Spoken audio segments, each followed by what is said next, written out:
안녕하세요. 사람과 사람을 연결하는 마음이 따뜻한 상담자 윤영애입니다. 반갑습니다. 오늘은 자신의 심층 심리학적 작업을 했다고 할 수 있는 중년 여성의 모래놀이 상자를 소개하려고 합니다. 칼융은 인간의 생애는 무의식의 자기 실현의 역사이고, 무의식에 있는 모든 것은 삶의 사건이 되고 바깥의 현상으로 나타난다고 했는데요. 세상을 향해서 나아가는 시기를 지나서 중년이 되었을 때 우리는 자신의 내면에 관심을 기울이고 내적인 작업을 통해서 온전한 자신으로 살아가는 길을 찾는 것이 필요합니다. 내면의 심리 작업을 하는 것은 자신과 새로운 약속을 하고 자기를 돌아보는 것인데요. 작업을 하다가 보면 본의 아니게 저항을 하고 있는 자신을 만나기도 합니다. 그런 자신과 씨름을 하면서 내면의 무의식 속으로 내려가게 되는데요. 그러면 나도 보기 싫었고 보고 싶지 않았던 자신의 그림자를 만나기도 하고요. 하지만 그런 자신의 모습이나 성격을 알아차리게 되고 성장하는 자신을 만나면서 행복한 경험을 하게 되는 경우도 많습니다. 오늘은 자신의 중심을 향한 마음의 움직임을 알아차리는 시간이 된 모래놀이 상자를 소개하겠습니다. 먼저 보시겠습니다. 40대 여성의 모래놀이 상자입니다. 처음 가지고 온 소품은 농구선수입니다.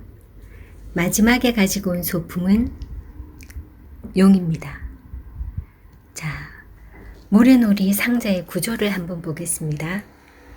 지금 사면에 있는 소품들이 중앙에 있는 농구 선수와 곰 스노볼을 향해서 다 같이 시선이 집중되어 있는데요. 한번 보겠습니다.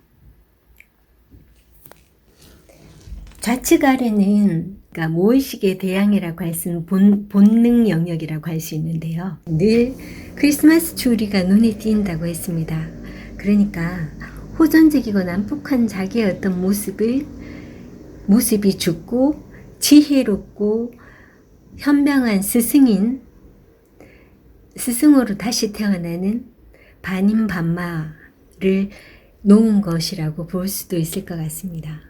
자, 그리고 좌측 위에 있는 영역은 그 내부 세계라고 할 수 있을 텐데요. 이 어린이상 이야기를 하면서 어릴 때 자기 모습처럼 보인다라고 했는데, 자신이 엄마에게 어떤 모습을 하면서 자랐는지 어린 날의 내면 아이를 이야기하고 있는 것처럼도 보여요. 이 용과 코끼리를 봤을 때 코끼리는 높은 자신의 어떤 요구, 내면의 어떤 요구를 아주 조그만한 코끼리로 표현한 것에 비해 용은 집어삼키는 부정적인 모성 컴플렉스를 상징을 하기도 하는데요. 그러니까 본인이 자기도 모르게 이렇게 뿜어내는 용의 모습을 하고 있는 것은 아닌지, 그리고 실제로 자신의 엄마와의 관계, 그리고 자기와 아들의 관계, 이런 것들을 보면서 내가 엄마처럼 살고 싶지 않았는데 어찌 보면 엄마와 똑같은 모습을 하고 있는지도 모르겠다는 이야기를 했습니다.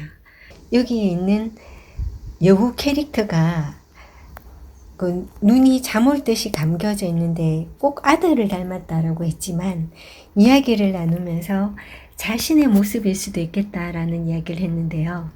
노트북을 놓고, 그리고 집에 있는 강아지와 사이좋게 지내기도 하고, 그리고 음악도 듣고 휴식이 필요한 현재 자신의 모습 같다고 표현을 했습니다. 중심 소품, 그러니까 여기에 있는 곰이 단군 신화에 나오는 인간이 되기 위해서 쑥과 마늘을 3개월씩 먹으면서 깊은 동굴에서 인내하고 참고 기다리는 자기를 표현하는 것은 아닐까요? 라고 이야기를 했더니 그런 것 같다고, 지금 자기가 바뀌어야 되는 어떤 지점에 있는 것 같고, 그리고 최근에 빈둥지 증후군에 대해서 생각을 한 적이 있었는데 그런 자기를 오늘 이렇게 표현을 한 것 같아요 라고.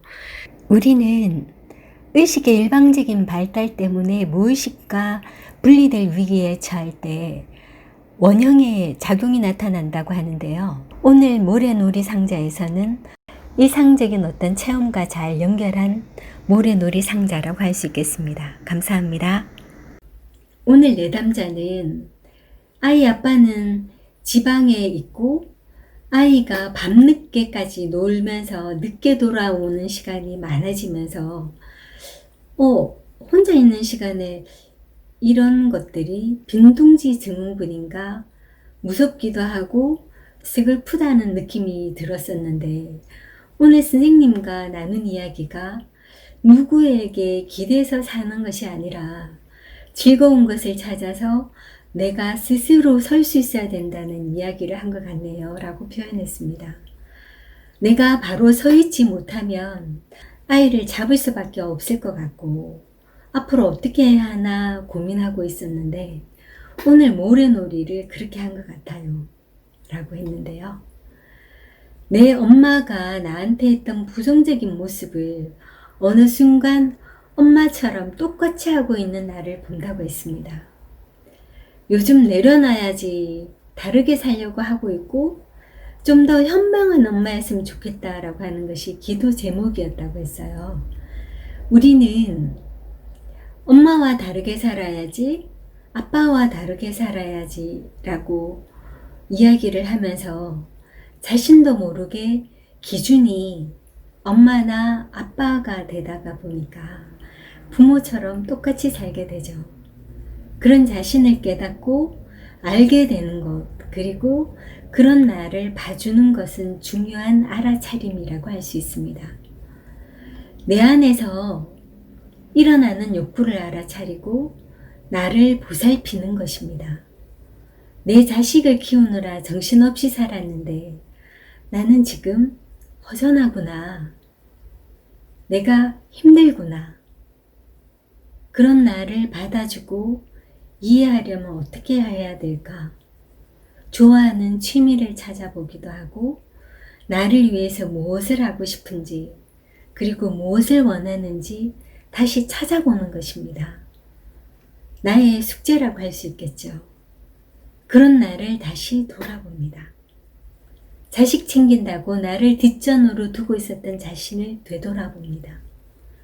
나이 들어서 완고하고 아집과 편견에 사로잡힌 사람들이 자신이 그렇게 살 거라고 생각을 못했지만 자기를 돌보지 못하면 그렇게 살게 되는 거겠죠.